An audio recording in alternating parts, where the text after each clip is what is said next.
ঢাকা থেকে তালিকা প্রস্তুত করে চাঁদাবাজদের বিরুদ্ধে অভিযান চালানো হবে জানালেন স্বরাষ্ট্রমন্ত্রী। পুলিশকে জনবান্ধব পুলিশে পরিণত করার প্রত্যাশা। ৩ বছরেও শেষ নয় এলেঙ্গা যমুনা সেতু ৪ লেন প্রকল্প। টাঙ্গাইলে ঈদে যানজটের সংখ্যা, ভোগান্তি বাড়বে কয়েকগুণ। মধ্যপ্রাচ্যে যুদ্ধ, ৫ দিনে ১৭৩ ফ্লাইট বাতিল শাহজালাল বিমানবন্দরে। পররাষ্ট্রমন্ত্রী ও প্রতিমন্ত্রীর সঙ্গে বৈঠক মার্কিন সহকারী পররাষ্ট্রমন্ত্রীর। ইরানে ১,০০০-এর বেশি বেসামরিক নাগরিক নিহত, আরও একটি F-15 যুদ্ধ বিমান ধ্বংসের দাবি ইরানের। এবং চরম বিতর্কে টি-20 বিশ্বকাপ এখন সেমিফাইনালের মঞ্চে। প্রথম সেমিফাইনালের মুখোমুখি দক্ষিণ আফ্রিকা, নিউজিল্যান্ড।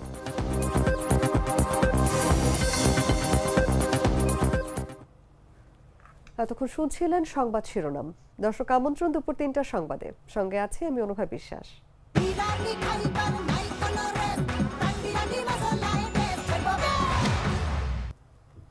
এবারে চলে যাচ্ছি পুরো খবরে।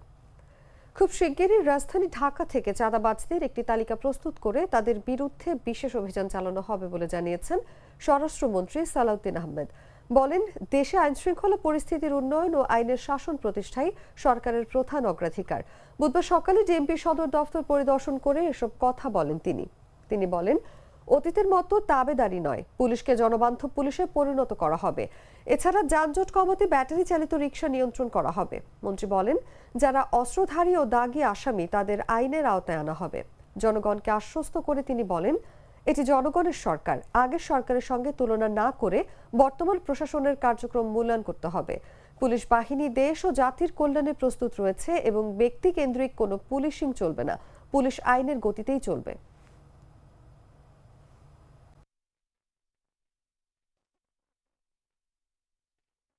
সেই সময় অন্যান্য সকল প্রতিষ্ঠানের মতো পুলিশ এই প্রতিষ্ঠানটি পুলিশ বিভাগ। রাজধানীর ওয়ারীতে মাদক বিরোধী অভিযানে পরিদর্শক সিদ্দিকুর রহমানকে গুলির ঘটনায় ৪ জনকে গ্রেফতার করেছে পুলিশ।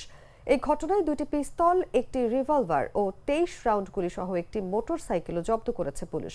বুধবার দুপুরে ডিএমপি মিডিয়া সেন্টারে এক ব্রিফিংয়ে এই তথ্য জানান ওয়ারী বিভাগের উপপুলিশ কমিশনার মল্লিক আহসান উদ্দিন সামি। তিনি বলেন, গোপন তথ্যের ভিত্তিতে ওয়ারী থানা পুলিশের একটি আভিযানিক দল বিভিন্ন এলাকায় অভিযান পরিচালনা করে ঘটনায় জড়িত 3 জনকে গ্রেফতার করে। এ সময় এই ঘটনায় ব্যবহৃত একটি 9mm পিস্তল ও 2টি ম্যাগাজিন সহ 16 রাউন্ড গুলি উদ্ধার করা হয়। এছাড়াও গ্রেফতারকৃতদের দেয়া তথ্য মতে পৃথক অভিযান পরিচালনা করে আরও এক আসামিকে গ্রেফতার করা হয়। তার কাছ থেকেও একটি পিস্তল সহ 3 রাউন্ড গুলি উদ্ধার করা হয়।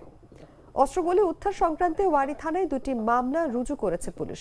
এছাড়াও পৃথক আরও একটি মামলা প্রক্রিয়াধীন আছে বলেও জানান তিনি।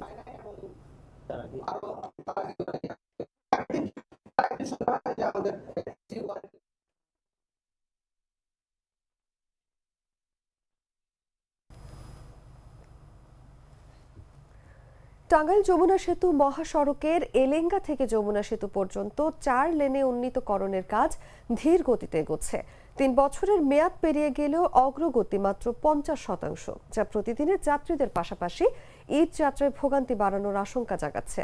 এলেঙ্গায় ফ্লাইওভার ও আন্ডারপাস নির্মাণ চলছে, তবে পুরো প্রকল্প এখনও অসম্পূর্ণ। বিস্তারিত জাগো ডেস্ক রিপোর্টে।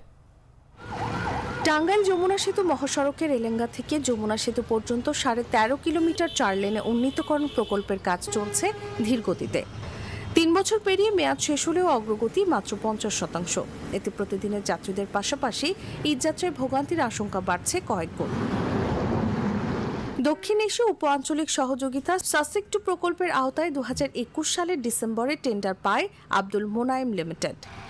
600 কোটি টাকা ব্যয়ে 2022 সালের মার্চে কাজ শুরু হলেও 2025 সালের ডিসেম্বরেও তা শেষ হয়নি। বর্তমানে এলেঙ্গায় ফ্লাইওভার ও বিভিন্ন স্থানে আন্ডারপাস নির্মাণ চলমান, তবে সার্ভিস লেন সহ পুরো কাজ অসম্পূর্ণ। পরিবহন চালকদের অভিযোগ, ঈদ সামনে এলেই কাজের গতি বাড়ে, অন্য সময় দৃশ্যমান অগ্রগতি কম, ফলে যানজট ও ধুলাবালিতে দুর্ভোগ পোহাতে হয় যাত্রীদের। যানজট বেশি হয়, রাস্তার কাজ চলতেছে, এই জন্য যানজট বেশি হয়। ডবল লাইনের জায়গায় সিঙ্গেল লাইন করে আছে, এই জন্য এখানে যানজট হবে। প্রশাসন যদি সঠিকভাবে রাস্তা ক্লিয়ার দেয় তাহলে এখানে যানজট হওয়ার কোনো আশা নাই। এবারে এলেঙ্গা, চান্দুরা সেই সমস্ত জায়গায় একটু জাম হবে। যে রাস্তার কাজ চলতেছে রানিং, এই কাজ চলমান অবস্থায় একটু জাম হবে। আমরা দাবি করছি প্রশাসনের কাছে রাস্তাঘাট যাতে ভালোভাবে তারা পরিচালনা করে, যাতে কোনো জাকজমট না হয়। প্রকল্প ব্যবস্থাপক রবিউল আওয়াল জানান, মেয়াদ 1 বছর বাড়ানোর প্রস্তাব দেওয়া হয়েছে এবং ঈদযাত্রায় দুই পাশে 4 লেনে যান চলাচল উন্মুক্ত রাখার চেষ্টা থাকবে। আমাদের এই প্রকল্পে এখন পর্যন্ত যতগুলো কাজ আছে তার মধ্যে অলমোস্ট 50% কাজ সম্পন্ন হয়েছে। আগামী ঈদকে সামনে রেখে দুই সাইডেই 4 লেন রাস্তা উন্মুক্ত থাকবে, যাতে উত্তরবঙ্গগামী যাত্রী জ্যাম ছাড়াই ভালোভাবে যেতে পারে। দ্রুত কাজ শেষ না হলে দেশের গুরুত্বপূর্ণ এই মহাসড়কে ভোগান্তি আরও দীর্ঘায়িত হওয়ার শঙ্কা সংশ্লিষ্টদের। নিউজ ডেস্ক, জাগো নিউজ। দুধার চকলেটে একাকার হয়ে ওঠা প্রাণ লেয়ার সম্পর্কের মিষ্টি ম্যাজিক। আসন্ন ঈদ উল ফিতর উপলক্ষে 3রা মার্চ থেকে অগ্রিম টিকিট বিক্রি শুরু করেছে বাংলাদেশ রেলওয়ে। বুধবার সকাল 8টায় পশ্চিমাঞ্চলে গমনকারী ট্রেনের অগ্রিম টিকিট বিক্রির মধ্য দিয়ে শুরু হয়েছে দ্বিতীয় দিনের কার্যক্রম। আজ যারা টিকিট সংগ্রহ করবেন তারা আগামী 14ই মার্চ ভ্রমণ করতে পারবেন। এছাড়া বাংলাদেশ রেলওয়ের সিদ্ধান্ত অনুযায়ী 15ই মার্চের টিকিট 5 মার্চ, 16 মার্চের টিকিট 6 মার্চ, 17 মার্চের টিকিট 7 মার্চ, 18 মার্চের টিকিট 8 মার্চ এবং 19 মার্চের টিকিট 9 মার্চ পাওয়া যাবে। এই যাত্রা শতভাগ টিকিট অনলাইনে বিক্রি হচ্ছে। যাত্রীদের টিকিট ক্রয় সহজলভ্য করার জন্য পশ্চিমাঞ্চলে চলাচলরত সব আন্তনগর ট্রেনের টিকিট সকাল 8টা থেকে এবং পূর্বাঞ্চলে চলাচলরত সব আন্তনগর ট্রেনের টিকিট দুপুর 2টা থেকে বিক্রির সিদ্ধান্ত নিয়েছে বাংলাদেশ রেলওয়ে।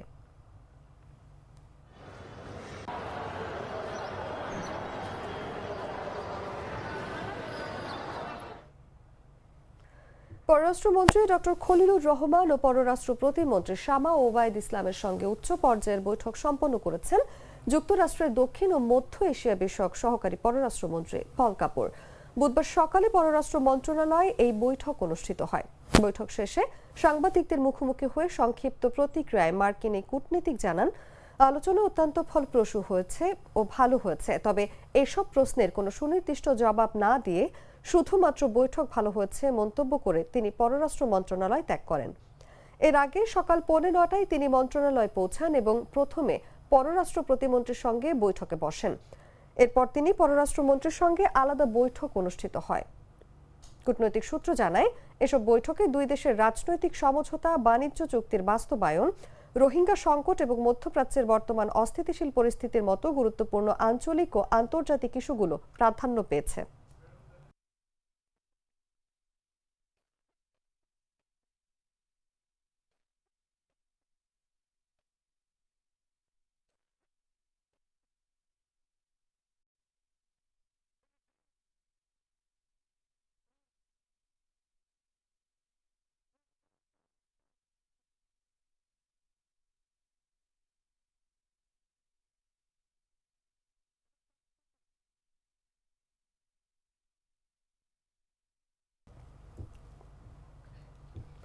ইরানে হামলার জেরে মধ্যপ্রাচ্যে চলমান পরিস্থিতিতে ইরান, ইরাক, কুয়েত, সংযুক্ত আরব আমিরাত, বাহরাইন, কাতার ও জর্ডানের আকাশ সীমা এখনো বন্ধ রয়েছে। এ কারণে বুধবার ঢাকার হযরত শাহজালাল আন্তর্জাতিক বিমানবন্দর থেকে আরো 25টি ফ্লাইট বাতিল করেছে কর্তৃপক্ষ। শাহজালাল বিমানবন্দর সূত্রে জানায়, গেল 28 ফেব্রুয়ারি থেকে ওই দেশগুলোতে ফ্লাইট চলাচল বন্ধ রয়েছে। এর মধ্যে 28 ফেব্রুয়ারি 23টি, 1 মার্চ 40টি, 2রা মার্চ 46টি, 3রা মার্চ 39টি এবং 4ঠা মার্চ 25টি ফ্লাইট বাতিল করা হয়েছে। সব মিলে এই পর্যন্ত 173টি ফ্লাইট বাতিল করা হলো। এদিকে ফ্লাইট বাতিল হওয়ায় বিপাকে পড়েছেন মধ্যপ্রাচ্যের বিভিন্ন দেশে থাকা প্রবাসীরা। অনেকে ছুটি নিয়ে দেশে আসলেও এখন সঠিক সময়ে যেতে পারছেন না, ফলে এক ধরনের অনিশ্চয়তার মধ্যে পড়েছেন তারা।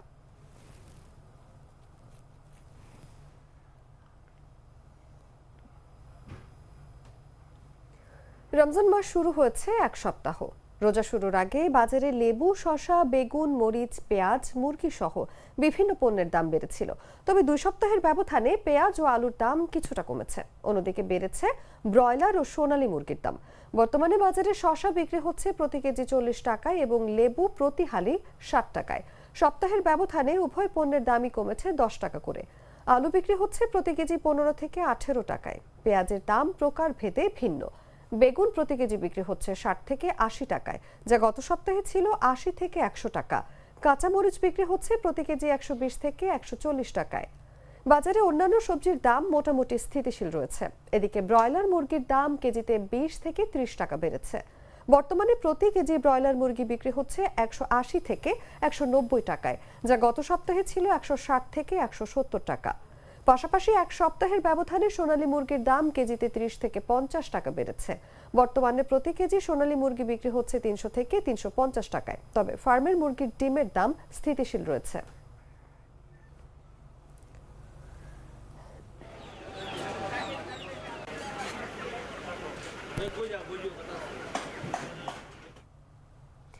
গাছের ডালে ডালে লেলিহান আগুনের মতো ফুটেছে পলাশ। রক্তিম আভায় রাঙা হয়ে উঠেছে বরিশাল বিশ্ববিদ্যালয় ক্যাম্পাস। কীর্তনখোলার স্নিগ্ধ বাতাস আর পাখির কুজন মিলিয়ে বসন্ত এখন সেখানে এক জীবন্ত কাব্য। ক্লাস পরীক্ষার ফাঁকে শিক্ষার্থীদের ভিড় পলাশতলায়, আড্ডা, ছবি আর নতুন উদ্যমে মুখর পুরো বরিশাল বিশ্ববিদ্যালয় ক্যাম্পাস। বিস্তারিত জাগো ডেস্ক রিপোর্টে। গাছের ডালে ডালে যেন আগুনের লেলি, এভাবেই বসন্তে রাঙা হয়ে উঠেছে বরিশাল বিশ্ববিদ্যালয় ক্যাম্পাস। দক্ষিণা হাওয়ায় দুলছে রক্তিম পলাশ, কচি সবুজ পাতার ফাঁকে ফাঁকে ছড়িয়ে দিচ্ছে লাল গালিচার আবহ। কীর্তনখোলা নদীর স্নিগ্ধ বাতাসে প্রকৃতির এই রূপ যেন আরো গভীর হয়ে ওঠে। পাখির কিচিরমিচির আর কোকিলের ডাক মিলিয়ে পুরো ক্যাম্পাস এখন এক জীবন্ত বসন্ত কাব্য। ক্লাস পরীক্ষার ব্যস্ততার ফাঁকে শিক্ষার্থীরা ভিড় করছেন পলাশতলায়। কেউ বন্ধুদের সঙ্গে আড্ডায়, কেউ বা মুঠোফোনে ছবি ভিডিও ধারণে ব্যস্ত। শিক্ষার্থীরা জানালেন পলাশের এই রূপ মিস করতে চান না তারা। কিছুক্ষণ আগেই ভাইবা দিয়ে আসলাম।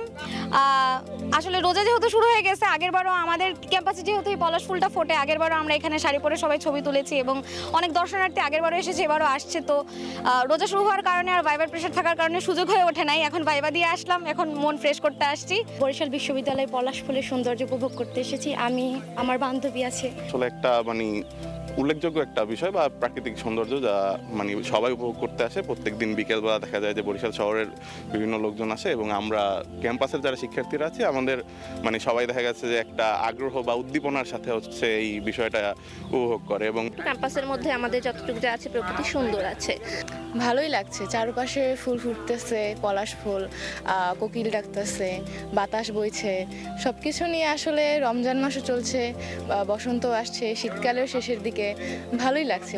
বিশ্ববিদ্যালয়ের প্রক্টর ডক্টর রাহাত হোসেন ফয়সাল বলেন, ফুল শিক্ষার্থীদের মন সতেজ রাখে এবং পড়াশোনায় অনুপ্রাণিত করে। ফুল আনন্দ দেয়, আমরা জানি প্রকৃতির এই সুন্দর সৃষ্টি মানুষকে আনন্দ দেয়, পড়াশোনা করতে উজ্জীবিত করে বা মাইন্ড ফ্রেশ থাকে। তো সেই জায়গা থেকে পুরো ক্যাম্পাস জুড়েই এরকম একটা সুন্দর আবহ সৃষ্টি হবে, এটা বিশ্ববিদ্যালয় প্রশাসনের চাওয়া। বসন্তের পলাশ সৌন্দর্য নয়, নতুন উদ্যমেরও প্রতীক হয়ে উঠেছে। প্রকৃতি আর শিক্ষার মেলবন্ধনে ক্যাম্পাস যেন এক রঙিন ক্যানভাস। নিউজ ডেস্ক, জাগো নিউজ।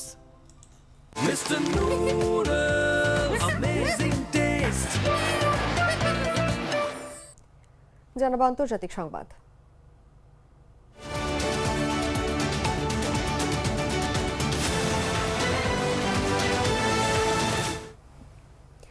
যুক্তরাষ্ট্র ভিত্তিক human rights activist news agency জানিয়েছে, ইরানে 28 ফেব্রুয়ারি থেকে এখন পর্যন্ত 1097 জন বেসামরিক মানুষ নিহত হয়েছে। তাদের মধ্যে 181 জন 10 বছর বয়সী শিশু। এদিকে আহতের সংখ্যা বেড়ে দাঁড়িয়েছে 5402 জনে, যাদের মধ্যে 100 জনই শিশু। HRANA আরও জানিয়েছে, কেবলমাত্র গত 24 ঘন্টায় অন্তত 104টি হামলা হয়েছে। এসব হামলা করা হয়েছে সামরিক ঘাঁটি, মেডিকেল সেন্টার এবং আবাসিক এলাকায়।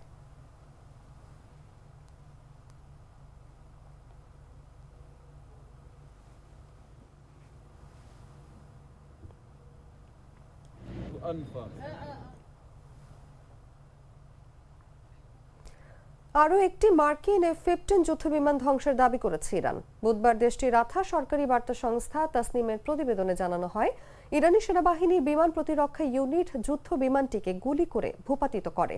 এর আগে সোমবার ইরানের খাদেম আল আনবিয়া সেন্ট্রাল হেডকোয়ার্টার জানিয়েছিল, ইরানের স্থানীয়ভাবে তৈরি বিমান প্রতিরক্ষা ব্যবস্থায় 3টি মার্কিন যুদ্ধ বিমান ভূপাতিত করা হয়েছে। এরপর থেকে সামাজিক যোগাযোগ মাধ্যম ও বিভিন্ন সংবাদ মাধ্যমে লক্ষ্যবস্তুতে পরিণত হওয়া মার্কিন যুদ্ধ বিমান ও পাইলটদের নির্বাসন সম্পর্কিত নানা ছবি প্রকাশিত হচ্ছে। সোমবার সকালেও ইরানের সশস্ত্র বাহিনী এক চমৎকার অভিযানে ইরান কুয়েত সীমান্ত অঞ্চলের আকাশে একটি মার্কিন F-15 যুদ্ধ বিমান গুলি করে নামায়। কুয়েতের প্রতিরক্ষা মন্ত্রণালয়ও এই ঘটনার সত্যতা নিশ্চিত করেছে। ঘটনার পরপরই যুদ্ধ বিমানটির পতন ও কুয়েতের ভূখণ্ডে বিধ্বস্ত হওয়ার দৃশ্য সম্বলিত ছবি ও ভিডিও সামাজিক যোগাযোগ মাধ্যম সহ বহু সংবাদ মাধ্যমে প্রকাশিত হয়েছে।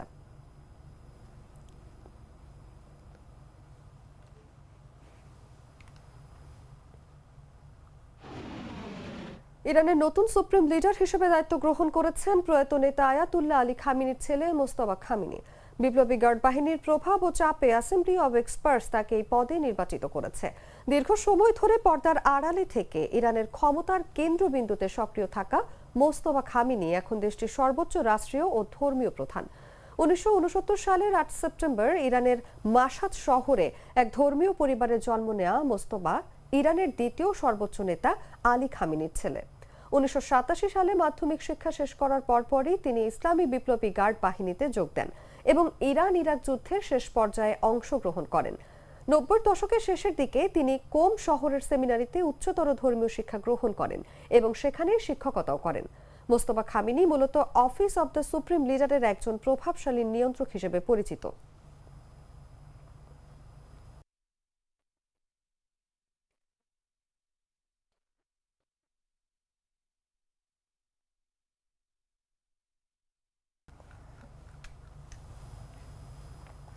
অভিবাসন বিরোধী মনোভাব বৃদ্ধির প্রেক্ষাপটে 4 দেশের শিক্ষার্থীদের ভিসা দেয়া বন্ধ করতে যাচ্ছে যুক্তরাজ্য।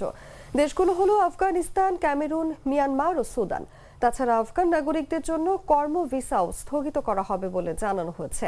এক বিবৃতিতে যুক্তরাজ্যের স্বরাষ্ট্র মন্ত্রণালয় জানায় 4 দেশের নাগরিকদের ক্ষেত্রে প্রথমবারের মতো ভিসায় জরুরি ব্রেক আরোপ করা হয়েছে। শিক্ষা ভিসায় এসে আশ্রয় আবেদন করার হার বেড়ে যাওয়ার পর এই সিদ্ধান্ত নেওয়া হয়েছে। হোম অফিসের তথ্য অনুযায়ী 2021 থেকে 2025 সালের মধ্যে উল্লিখিত 4 দেশের শিক্ষার্থীদের আশ্রয় আবেদন 470% বেশি পড়েছে। স্বরাষ্ট্র বিষয়ক মন্ত্রী শাবানা মাহমুদ বলেন, যুদ্ধ ও নিপীড়ন থেকে পালিয়ে আসা মানুষকে ব্রিটেন সব সময় আশ্রয় দেবে, কিন্তু ভিসা ব্যবস্থার অপব্যবহার করা যাবে না। যুক্তরাজ্যের রাজনীতিতে অভিবাসন এখন বড় ইস্যু হয়ে উঠেছে।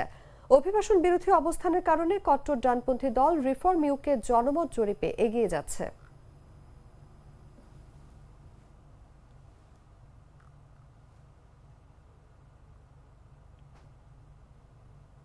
সংবাদ শেষ করব খেলার খবর জানিয়ে।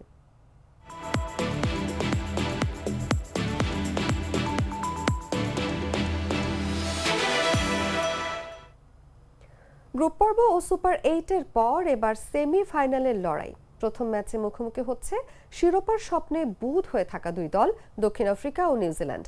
কলকাতার ইডেন গার্ডেন্সের ম্যাচটি শুরু হবে সন্ধ্যা 7:30টায়। চরম বিতর্কে টি-20 বিশ্বকাপ এখন সেমিফাইনালের মঞ্চে।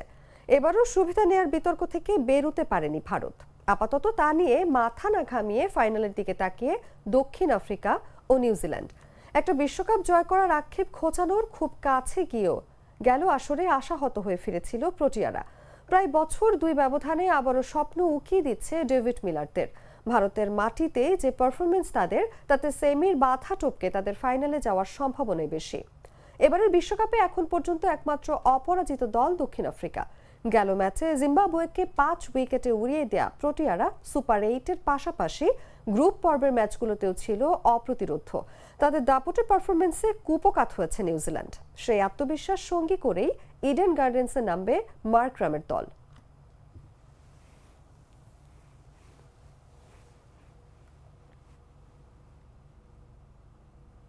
সংবাদ শেষ করার আগে শিরোনামগুলো জানিয়ে দিচ্ছি আরো একবার।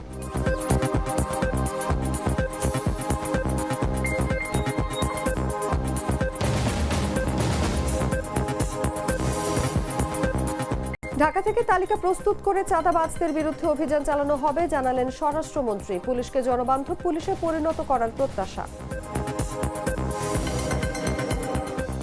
3 বছরেও শেষ নয় এলেঙ্গা যমুনা সেতু 4 লেন প্রকল্প। টাঙ্গাইলে ঈদে যানজটের সংখ্যা, ভোগান্তি বাড়বে কয়েক গুণ। মধ্যপ্রাচ্যে যুদ্ধ, 5 দিনে 173 ফ্লাইট বাতিল শাহজালাল বিমানবন্দরে। পররাষ্ট্রমন্ত্রী ও প্রতিমন্ত্রীর সঙ্গে বৈঠক মার্কিন সহকারী পররাষ্ট্রমন্ত্রীর। ইরানে 1000-এর বেশি বেসামরিক নাগরিক নিহত, আরও একটি F-15 যুদ্ধ বিমান ধ্বংসের দাবি ইরানের। এবং চরম বিতর্কের টি-20 বিশ্বকাপ এখন সেমিফাইনালের মঞ্চে। প্রথম সেমিফাইনালে মুখোমুখি দক্ষিণ আফ্রিকা নিউজিল্যান্ড।